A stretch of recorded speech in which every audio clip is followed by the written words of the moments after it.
রহমতুল্লাহ বরকাতুহু। ওই যে ওই সাইডটা দেখতেছেন না, ওটা হলো বার্মার ভিতরে। আর ওই যে মেঘের মতন দেখা যায়, এটি পাহাড়ের মতো, বুঝছেন। আর একটু বাংলাদেশের ভিতরে টেকনাফ এরিয়ার ভিতরে।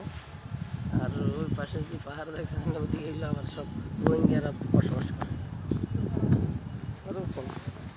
মেঘে বীজ, হ্যাঁ, ওরে বাবারে কি সুন্দর করে মেঘ আইতাছে, জব জব করে, বুঝছেন। আর ওই যে ছোটো ছোটো ঘরগুলো দেন না, এটি আমাকে বাংলাদেশের বর্ডার গার্ড, এরা এই জায়গায় বয়ে বয়ে বন্ধু তুলে পাহারাতে। ওই যে টাওয়ার আছে, প্রত্যেকটা পয়েন্টে পয়েন্টে কোনো নিরাপত্তা দেওয়া লাগবে।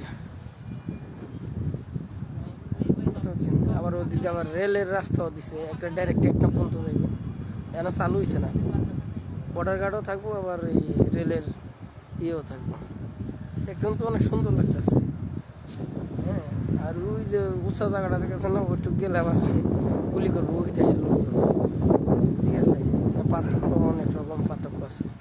এই যে ম্যাক কীভাবে আইতেছে টেকনাফে, কালকে রাইতে অনেক ঠান্ডা শীত পড়ছে, বৃষ্টি নামিয়ে গেছে রে বাবরে, ওদিক দিয়ে একের পুরো বৃষ্টি ঝড় ঝড় করতেছে। আমি তো নাই রে বাপু রে,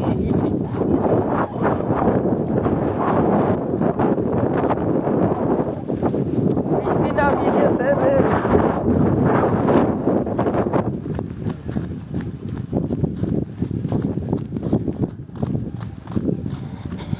গাড়ি এই জায়গায় রাখিছি, সেফ মতনই লাগছে, বৃষ্টিতে আবার গাড়ি ঘুরে না যায়।